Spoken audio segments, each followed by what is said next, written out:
July has been one of the deadliest months in Gaza since Israel began its assault on the enclave following Hamas's cross-border attack on October 7, 2023. At least 59,000 Palestinians have been killed since the war began. That is almost 2.57% of Gaza's entire population. Of the dead, more than 17,000 are children. Since the collapse of the second ceasefire back in March, Israel has tightened its blockade of the enclave, triggering a mass starvation crisis. According to the United Nations, over 1,000 Palestinians were shot dead at 8 centers while seeking food since May. Dozens of children have died from starvation and malnutrition. As the humanitarian crisis worsens, a global consensus seems to be emerging. A growing number of heads of states, top UN officials, and international experts are now openly calling Israel's actions in Gaza what many have long feared: genocide. What does that term actually mean under international law? And why is proving genocide so incredibly difficult even in the face of overwhelming human suffering? Let's break it down for you in this video. The term genocide was coined back in 1944 by Polish-Jewish jurist Raphael Lemkin and formally recognized as a crime under international law by the UN General Assembly back in 1946. In 1948, in the aftermath of the horrors of the Holocaust, the Assembly unanimously adopted the Convention on the Prevention and Punishment of the Crime of Genocide, now widely known as the Genocide Convention. This landmark treaty defines genocide as acts committed with the intent to destroy in whole or in substantial part a national, ethnic, racial, or religious group. It is considered the gravest of international crimes, and the duty to prevent and punish genocide gives rise to an erga omnes obligation, which is a duty that is owed to the international community as a whole. This essentially means that all states, regardless of their direct involvement in a conflict, are legally bound to act against genocide wherever it occurs. It is on this basis that South Africa, a party that is technically unrelated to the conflict in Gaza, was able to bring a case against Israel before the International Court of Justice, alleging that Israel's military actions amount to genocide. Although the court has not yet ruled on the merits of this particular charge, it has, however, issued a series of binding provisional measures, including repeated directives to ensure the unimpeded delivery of humanitarian aid into Gaza.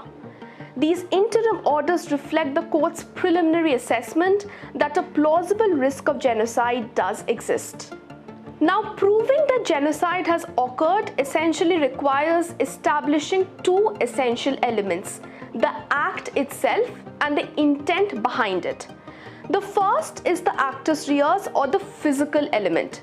This consists of 5 specific acts committed against a protected group, which are: number 1, killing members of the group; number 2, causing them serious bodily or mental harm; number 3, deliberately inflicting conditions calculated to bring about the group's physical destruction; number 4, imposing measures intended to prevent births within the group; and number 5, forcibly transferring children from the group to another group.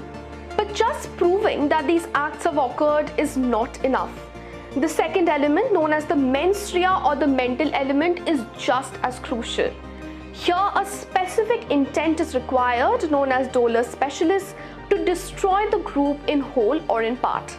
This rare intent is what sets genocide apart from other mass atrocities. While other crimes may involve the deliberate killing of civilians as individuals, genocide is marked by the targeting of individuals because they belong to a particular group, with the ultimate aim of destroying the group's ability to survive or reconstitute itself as a political, social, or cultural entity. Proving this genocidal intent is one of the most challenging aspects of any genocide case. States, in fact, rarely express this intent explicitly. As a result, the International Court of Justice has held that such intent may be inferred from circumstantial evidence, such as the scale and the nature of atrocities, recurring patterns of violence, and dehumanizing rhetoric by state officials. In its case against Israel, South Africa in fact cited several statements by senior Israeli leaders as indicative of this intent. Prime Minister Benjamin Netanyahu, for instance, vowed that the enemy would pay a huge price and pledged to reduce parts of Gaza to rubble. Other officials have also referred to Palestinians as human animals and openly called for their total annihilation. Yet, the ICJ's evidentiary standard for proving genocidal intent remains exceptionally high and has also come under increasing criticism. In the 2015 case, Croatia versus Serbia, the court held that genocidal intent could only be inferred from a pattern of conduct if this is the only inference that could reasonably be drawn from the acts in question.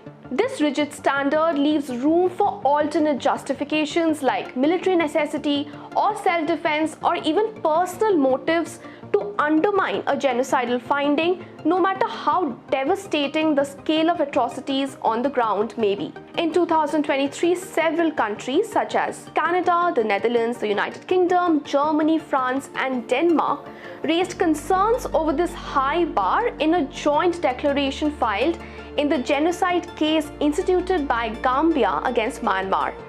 They cautioned that such a restrictive approach risks making genocide near impossible to prove.